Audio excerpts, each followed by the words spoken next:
and gentlemen. Welcome to the show. It's Movie Wire time. Oh, the Movie Wire. Bring the firing squad. Bill, Justin. Give the finger or laugh or smile. It's time to find out. No more waiting. So here we go. The Sultan of Cinema. The gumshoe of review. Here is Justin Henson. Let's start the show. Let's go. Welcome to the Movie Wire.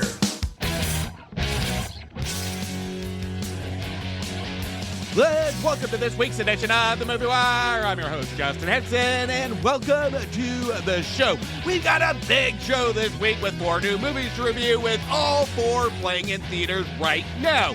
This week on the show, some people just want more in The Materialist. The legend comes to life in the live-action remake of How to Train Your Dragon. In the Face of Evil, become a force of nature in Tornado. And finally, if something gets in your way, flatten it in Wes Anderson's The Phoenician Scheme. We've got a lot to cover this week, so let's jump right in. Ready for my verdict? Let's get into it.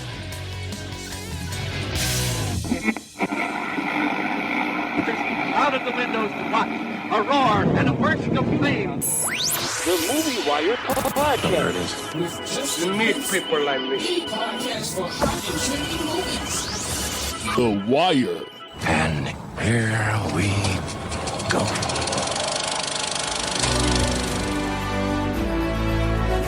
All right, here we go, another remake. As an ancient threat endangers both Vikings and dragons alike on the island of Berk, the friendship between Hiccup, an innovative Viking, and Toothless, a Night Fury dragon, becomes the key to both species forging a new future together in the new live-action remake of How to Train Your Dragon.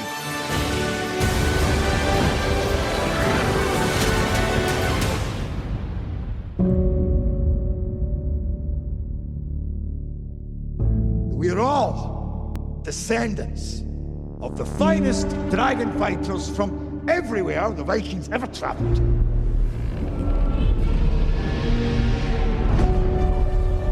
These beasts are a threat to all of our lands. It's time, Hiccup.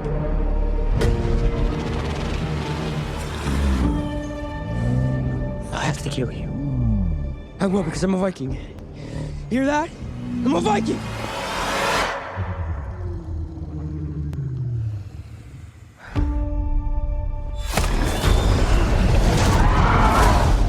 It's okay. I won't hurt you.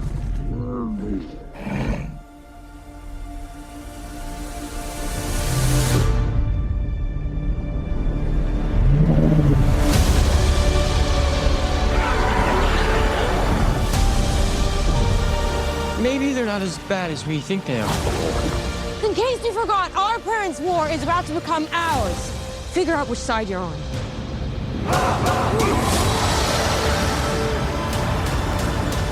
They've killed hundreds of us! And we've killed thousands of them! Toothless, no! She's a friend! You all need to see this. I'm not one of them. Wow, you've lost everything. Your father, your tribe, your best friend. What are you gonna do about it? Probably something stupid. Well, you've already done that. It's something crazy. What's up to us? Us? Stick with me. All right, bud, you ready?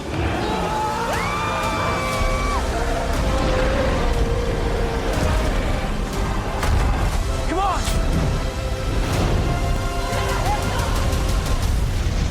Here it comes!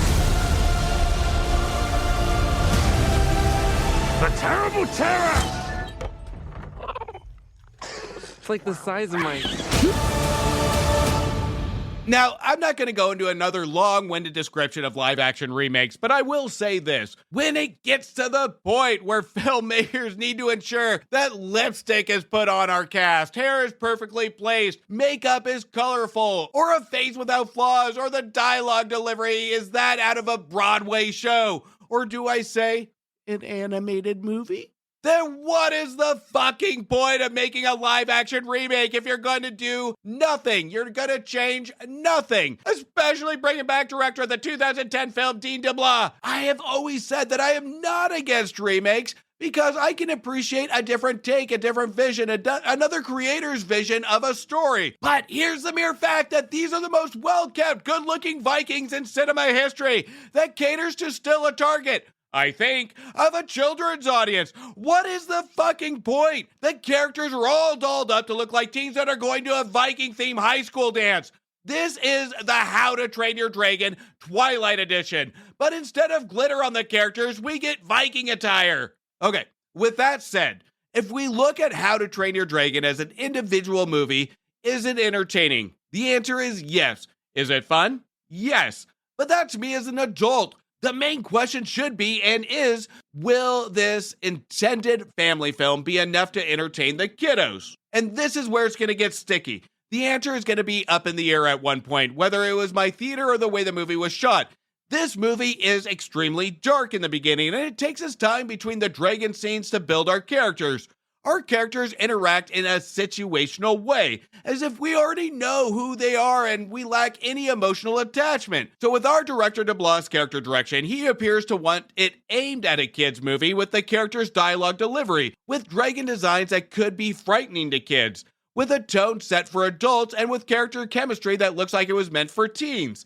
DeBlois, we can visually see him try and balance everything at once and try to appease fans, but all we get is a darker version with cartoonish performances, with the exception of our Hiccup character played by Mason Thames, who we saw in Monster Summer with Mel Gibson last year. Thames isn't having any of that cartoonish behavior here, or in his performance. We can see he wants to do something different with the character, and it isn't a bad performance, but it stands out against the rest of the cast. It goes against the current of what everybody else is trying to do, and we're always asking the question, something here doesn't belong. His performance again goes against the current of what the rest of the film wants to be, and at any given time, we feel a disconnect of rooting for the underdog character, because we have two problems with this character. There's no emotional build or time for him to breathe. It's a very thin, one-dimensional character that's just put in front of dragons, and the movie asks him to just dance as a prop. The second problem we have is that Thames is so straight-faced in situations that he doesn't come across as an underdog, but rather just a horny, cliche teenage character that wants to get the girl versus trying to save a species from a misunderstanding. I said it in the Lilo and Stitch remake, which did it much, much better than here, is that Lilo and Stitch proved that we can have separation in animation and live action and see a benefit to both, a bigger relatability emotion from real character actors and imagination from what live action can provide. How to Train Your Dragon's biggest problem is that it can't separate itself from the original. How to Train Your Dragon does have its moments of awe, but this is where having the original director on board was a mistake. It was almost like a magic carpet ride moment, where we have Hiccup and Astrid played by Nico Parker flying in the sky on top of Toothless. Our dragon, by the way, had no design changes and feels like he was pulled and copy and pasted straight from the animated film. Anyway, Astrid is reaching for the clouds, admiring the awe of this new experience and feeling. This is one of the limited pieces of imagination our filmmakers placed into the film. We have numerous opportunities to awe the audience with what live action can do to the material, but it rushes itself through all the potential, including a scene involving a dragon's nest. This is where, when doing a remake, filmmakers need to stop and just ask themselves, if we remake it, should we make it for a particular audience or tell a different story that would take advantage of live action? Here, while watching this live action remake, screams more adult, where we can see potential of a heartwarming PG-13 film. Kids have already seen their version, so let's take it up an octave to where they can grow with a newer version. When they get to an adult, where they get past 13, they can see a new vision that tackles themes, visuals, emotions that they can understand as teenagers to even adults. We can feel that the movie wants to hit an emotional core, but everything combined just doesn't work in unison, especially the music, where again, It could have been my theater, but the background music with the theme music whenever it comes on to signify an emotional impact feels low-key, it feels limped, it feels like, again, a copy and pasted moment from the original, where we needed something different to follow through with the emotional connection, to make us feel something that we haven't seen before or experienced before or felt before.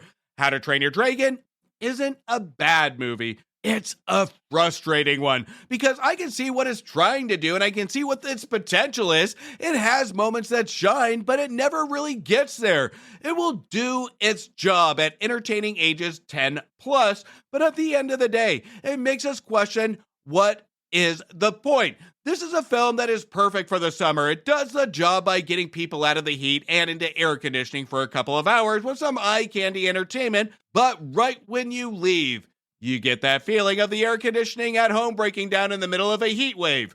I'm giving How to Train Your Dragon 2 stars. A young, ambitious New York City matchmaker finds herself torn between the perfect match and her imperfect ex in The Materialist.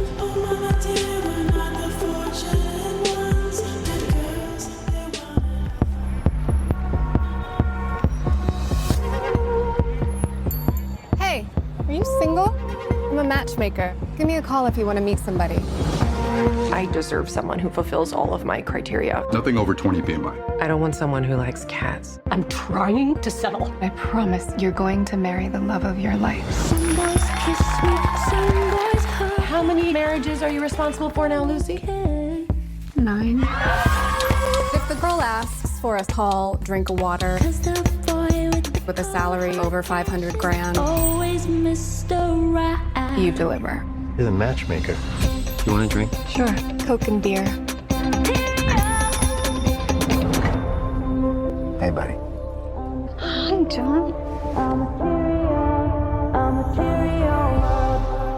Definitely didn't expect to run into you tonight. I missed you.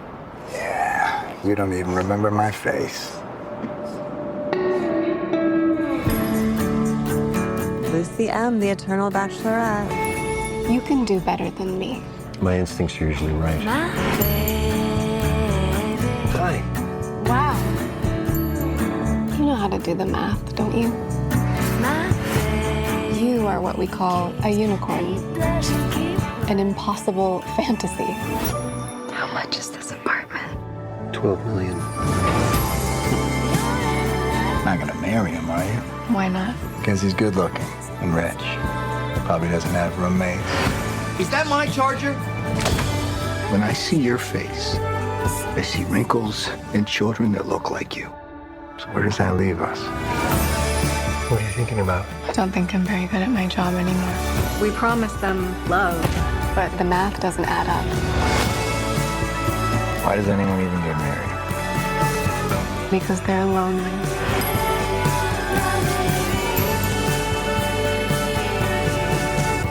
And because they're hopeful. I'm turning 48 and I think I need to meet someone more grown. I have a really beautiful client. She's 31. I wasn't really thinking 30s.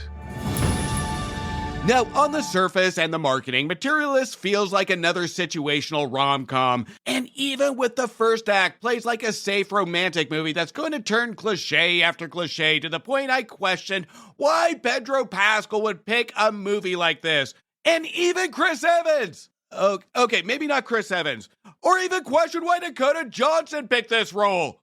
Never mind, that one makes sense. But as Materialist goes on, it's clear this isn't a normal rom-com, and even has a big question mark if it should be classified as a comedy.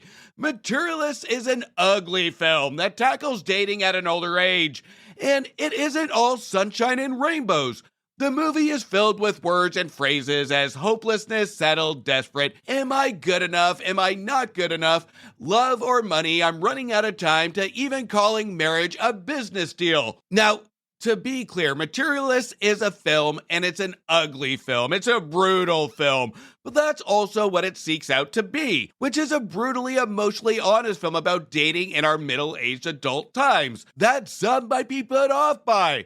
Materialist doesn't seek out to be an artificially make you feel good kind of movie. It brings out the inner honest emotions that people feel when they reach an age and haven't found the Mr. or Mrs. Right. And our writer-director Celine Song uses our three characters to prove what's more important. We have Harry, the man with the money, played by Pedro Pascal, and John, who's an actor living paycheck to paycheck, that's played by Chris Evans, that once dated our lead actress Lucy, played by Dakota Johnson, who has to decide what is more important, love or money, a business deal or emotion. On the surface, this concept has been told time and time again, and the message is love always wins. We don't get anything new here, but what happens in between is where the honesty and the hard work is put into Song's message, is that life isn't full of cliche situations that just fall into our laps. Dating and love, as much as it can be exciting and beautiful, it can be ugly before you can see the beauty. And that's what empowers love over money every single time. Because you put your vulnerabilities on display for somebody to validate. And we recognize that it's just not the hard work, but emotions that are involved, not material. That's what makes the stakes. That's why love always conquers. Now, those with true heart in real life know that love will always conquer over money. Most of the time. So even though in film many call it cliche, it's real life, so life isn't full of cliches, nor should we consider these cliches in films like this. Now, even though I appreciate Celine Song's honesty in her storytelling, make no mistake, just like everybody in the dating world as people, we have flaws, and so does this movie. As I spoke to the emotional reward for putting vulnerabilities on display, our cast, with the exception of Pascal, who does a great job here, between Evans and Johnson, these two, though familiar in presence, they do not work in this film. Dakota Johnson seems to still have trouble getting out of her 50 Shades of Grey character, or she's just hit a brick wall on her range. She is completely unlikable during the entire runtime of this movie, even when there is scenes of true emotion. The entire runtime, it feels like she's trying to unintentionally seduce the cameraman. It's like a Hooters waitress trying to get a bigger tip from you by hanging out at the table, when all you want them to do is leave so you can eat your fucking wings. I wanted Johnson to leave so I can see more of the good things that Celine Song put into this story. The chemistry between Chris Evans and Johnson is absolutely terrible. There's no connection. Evans has an on-screen presence that at least is tolerable and positive to watch. But then anytime Dakota Johnson comes on screen, it's like watching the first time Cruella de Vil comes through the door looking for puppies. Catch those puppies! Walt Disney Pictures presents A horrible casting job by the studio and the filmmakers. A character that's not only dislikable, but she's unbelievable. This was a horrible decision that should have, from day one of shooting, should have stopped short. And we can feel a certain tension between the chemistry between Evans and Johnson, even during kissing scenes, where I get it. There are strategies where the cast doesn't have to kiss directly on the lips, from an upward below the nose kiss to a below the lip chin kiss. But watching these two interact and kiss, I'm not asking for hardcore passion, but at the same time, watching these two was like watching a teenager kiss a grandmother on the cheek. Materialist has a great concept and story by Celine Song. It's a contemporary and honest story about love, where in the world we live in today, finances and social status battles over successes of love. It's a contemporary love story of realization over fantasy. But these ideas are bogged down by spending the runtime with Dakota Johnson's character that is just purely unlikable with no attempt at chemistry. I think Johnson should shake things up and seek out villain roles going forward. Song's story is so honest, the movie can be appreciated still, even looking past Dakota's performance. Walking out of this movie, I had 3 takeaways. The first one is love always prevails. The second one, now that I said in the review, I can't stop picturing Dakota Johnson trying to hunt down 101 Dalmatians. And the third and final, can one actress ruin a good story? The answer is no. Celine Song's story is too strong and honest to be ruined by one. So for that, I'm giving The Materialist 3 stars. Let's all go to the lobby. Let's all go to the lobby. Now, before we get into the rest of the show, make sure to check out my reviews for movies that just became available to rent, buy, or stream now. Now available on video cassette. Josh Hartnett decides to have a midlife crisis and bleach his hair to play a mercenary on a plane that has to protect a target on a plane full of assassins in flight or fight. Which, if I had a choice, it would be to fight my way out of the theater, receiving 1.5 stars. Men shouldn't have friends in Friendship, which had moments of spark, but by the time the climax hit, it was time to end the friendship, receiving 2.5 stars. Death runs in the family in Final Destination Bloodlines, which was a bloody good time and one of the best of the franchise, receiving 3.5 stars. Don't Live Here, Don't Serve Here, and another memorable Nick Cage role that wiped out in the second half, receiving 2.5 stars. Are you a friend of Friendo? The answer is no for me in Clown in a Cornfield that tried to be fun, but being lost in a cornfield at night is a lot more fun, receiving 2 stars. Dance with the Devil in Ryan Coogler's new film Sinners, which would be a sin to miss, this one receiving 3.5 stars. Something Else is out there, and it's a better movie in the life of Ochi that piggybacks off a film's past and merely adds just William Dafoe in a Viking outfit, receiving 1.5 stars. Be There and Be Square in the Minecraft movie that didn't graft the mind and has junked up my social media feeds and memes to frustration, to receive 2 stars. And I swear, if I hear Lava Chicken one more fucking time, this movie goes down to 1 star. The fairest of them all is the tagline, but the internet didn't think so, in Snow White. That actually wasn't that bad. It wasn't good, but it was good enough for 2 stars.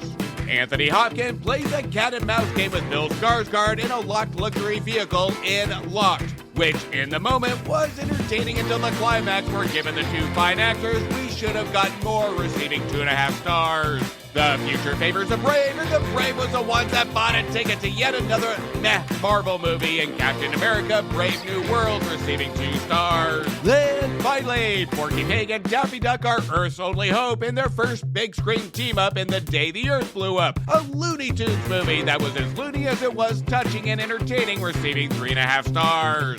You can check out those reviews on my previous episodes, and while you do, don't forget to hit follow or subscribe, and please don't forget to leave me a review on Apple Podcasts or Spotify. Now, before we get into the rest of the show, make sure you check out the Cult-Worthy Cinema Podcast and the Movie Wire's crossover show, Back to the Balcony, where Antonio and I cover some of Siskel and Ebert's most interesting, shocking, and entertaining film reviews, and we discuss if it holds up or if they got it wrong. Back to the Balcony is now available on all podcast listening platforms and YouTube right now. But let's hear from Back to the Balcony now. Gene Siskel and Roger Ebert, 2 titans of cinematic review. Sometimes right, sometimes wrong, but always captivating. Your hosts Antonio of the Cult-Worthy Cinema Podcast and Justin Henson of the Movie Wire are here to take you back to the balcony. I really don't do reviews, but for me it's more about like, hey everyone, these films exist. When we go into Siskel and Ebert, we're not always going to agree with Siskel and Ebert, but, there's some aspects we may. And I think with each episode we're going to understand these guys a lot more than we think we have in all the decades that we've been reading their stuff.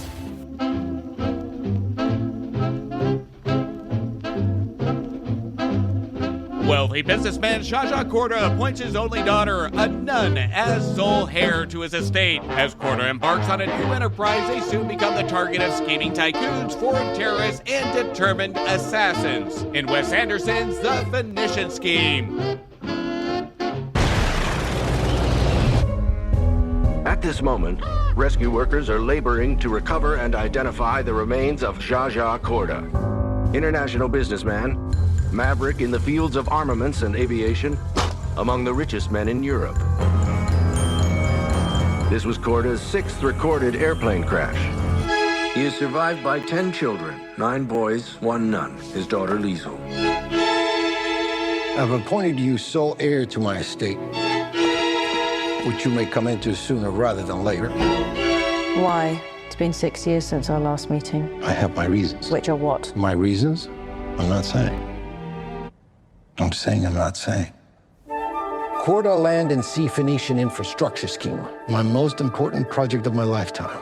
Our objective: disrupting, obstructing, impeding, crippling Corda's enterprise in any manner possible. Get the hand grenades. Today, tonight, and tomorrow, we rendezvous with every Titan and pretend we agree what we already agreed. But in fact, we don't. We can't.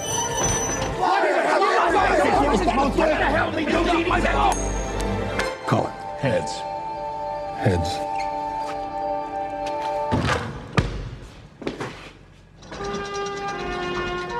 Is this supposed to be here? It was under the lunch trolley. Oh dear, who shot you? Kara's from out of town. Help yourself to a hand grenade. You're very kind. Could you imagine falling in love with a man like me, by the way, hypothetically? You're drunk on 3 beers. Why are you shooting my ceiling? This is a robbery on behalf of... I understand that. I'm asking about my ceiling. You idiots are destroying a magnificent nightclub. One thing you'll never know because you can't. The truth. I suppose I'm moved by this absurd performance.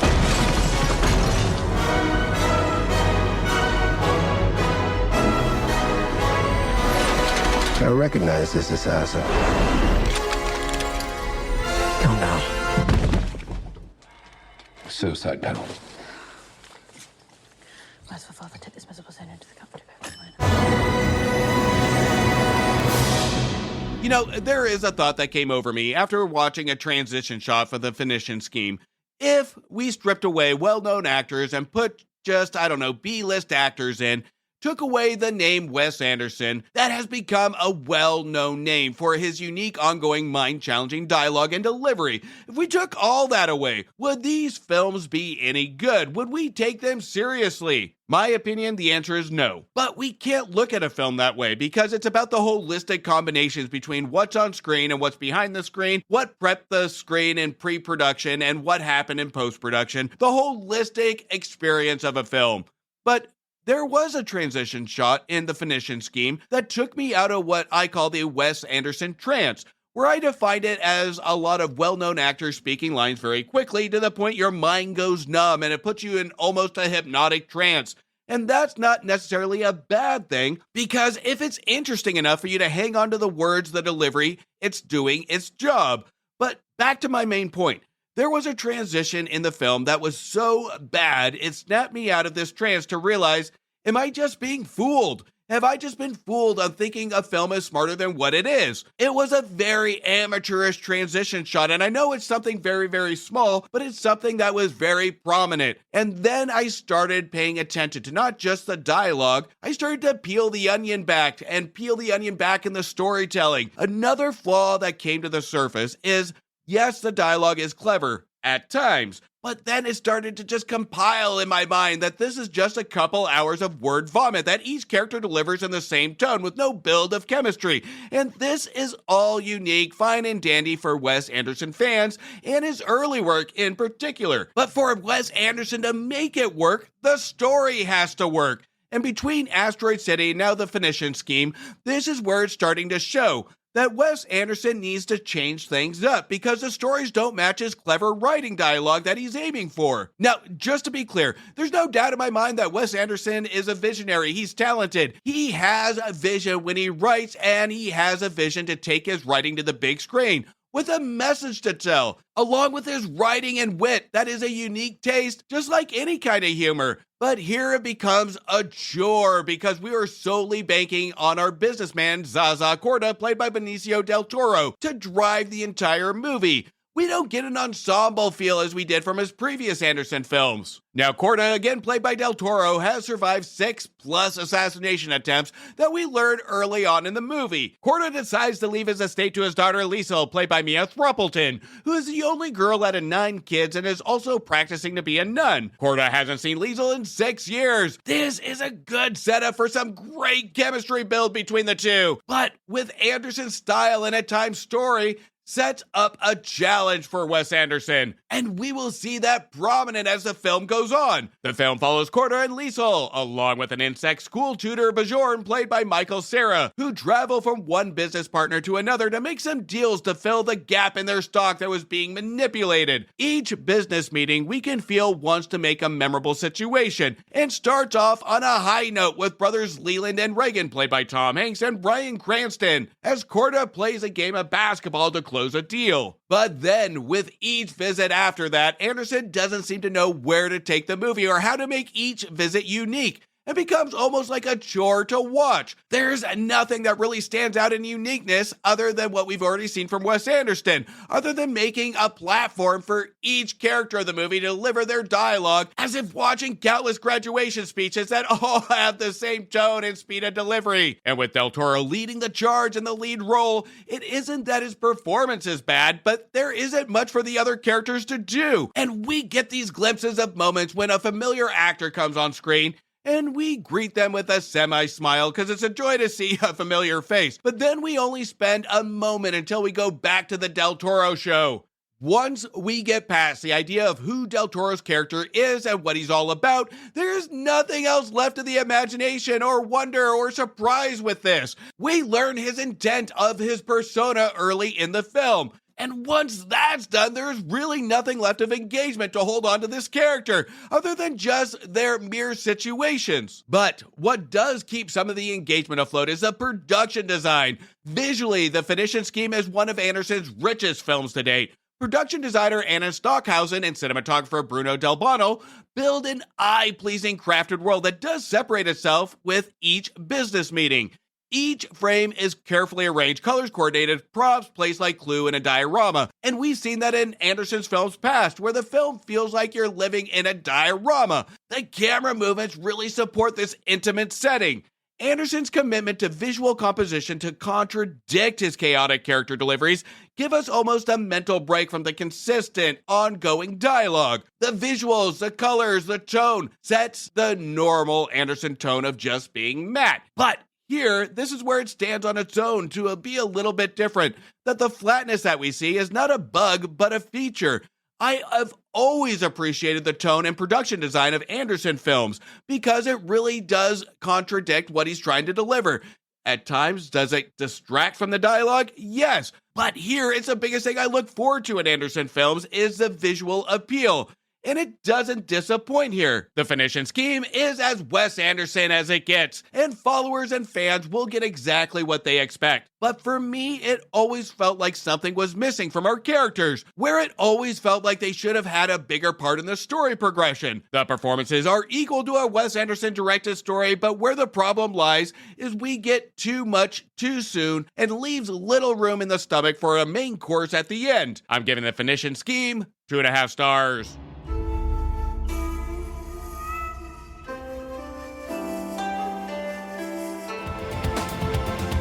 A Japanese puppeteer's daughter gets caught up with criminals when their show crosses paths with a crime gang, led by Sugar Man and his son Little Sugar in Tornado.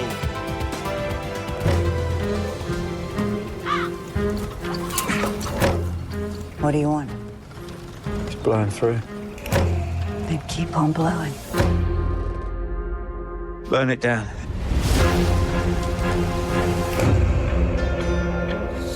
You showed up. Should I put you out of your misery?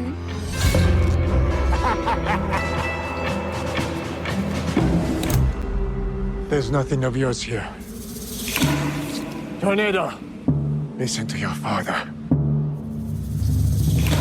何があっても振り向くな。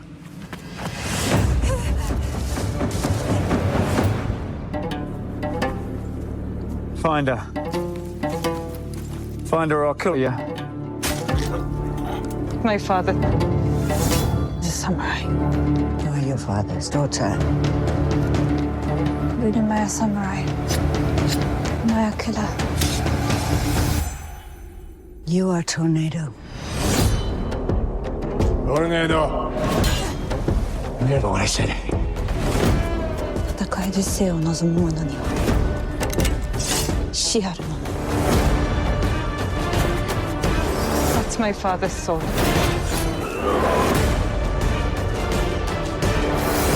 I will avenge my father. I will destroy you. I am Tornado. Remember my name.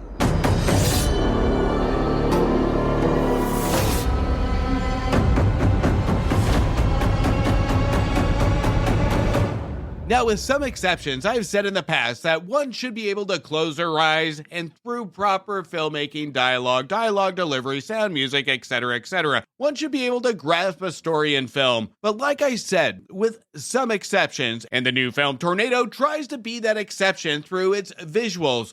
But the problem is the visuals don't help tell the story. Tornado is a movie that solely banks on the beautiful cinematography from 2023's Poor Things Robbie Ryan. And Ryan Robbie's cinematography is almost a pure piece of flawless beauty. Even to the point if the movie did have anything else going for it when it comes to storytelling, the visuals would be more of a distraction. But here it's candy for the eyes to keep one's attention. Our newer director, John McLean, knows this and takes full advantage of the scenery, which at times tends to move around our characters versus our characters working the scene. Our characters are written so thin with dialogue that never truly define what these characters are feeling. We are forced to watch our surroundings to help us guide through this movie. And by the time I reach the climax, where we can tell new writer Kate Lays and writer-director John McLean knew that they wanted to lead with revenge as a driver to crescendo to a blood-fest climax. But even the climax that we can somewhat tell that it's leading to as a memorable blood-soaked revenge ending feels absolutely limp. Tornado is going to be memorable in the aspect that we can always feel it's leading to something,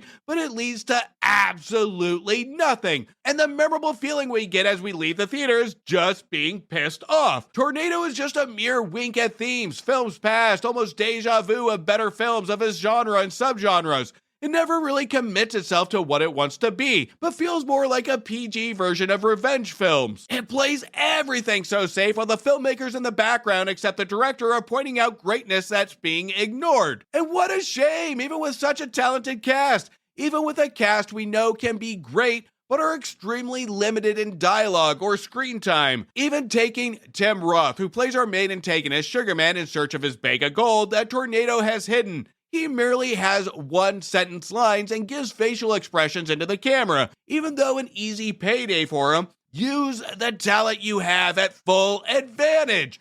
Tim Roth's performance feels like he showed up for a day and he doesn't know what to do. It reminded me of a stranger at a family picnic, hands in pocket and all. Tornado screams in depth and themes to even lore, and our writers don't even scratch the surface on what it's trying to tell us.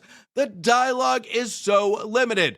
Tornado, to an extent, reminded me of 2023's Sisu that was limited in dialogue, but knew exactly what it wanted to be. It went all in on being a gore fest, but engaging. And we can tell the intent of our silent main character to read in between the lines to kind of drive the story, to tell us the story, to tell us about the journey of a man. We don't get that here. It's so simplistic in its handling of our characters on what the movie is trying to make us understand or feel that I was completely lost. At one point, I was focused on trying to piece together what McLean was trying to tell me or what his intent was.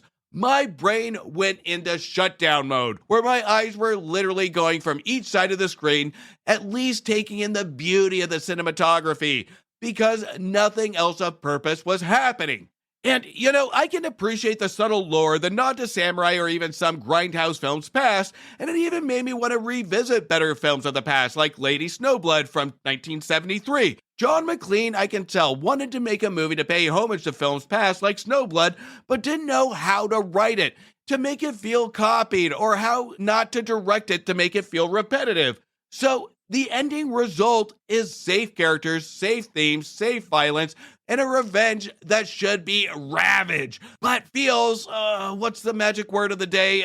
Safe. Tornado is a movie that will have many viewers fooled, where some will say it doesn't need to say much to prove what revenge is, but that's where I would challenge. Revenge is a raw, unhinged feeling, and Tornado is met with beautiful visuals that demand a contrast to the viciousness of murder and revenge. There is nothing here to balance out feeling versus visuals, but I will say, this is a movie that is worth seeing for the beautiful cinematography, the beautiful visuals, and that makes it worth a watch. But at the end of the day, it holistically doesn't work. I'm giving Tornado 2 stars.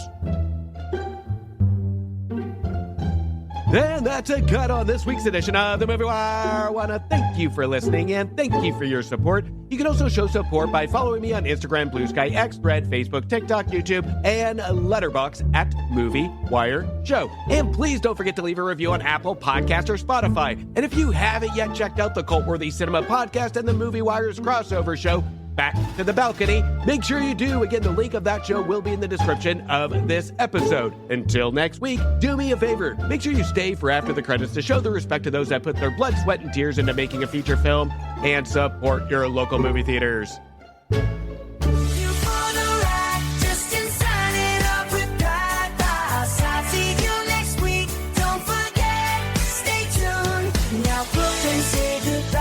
Thank you for bringing me to the movies. Let the credits roll. We say farewell. Join us next time. We'll have more tales to tell.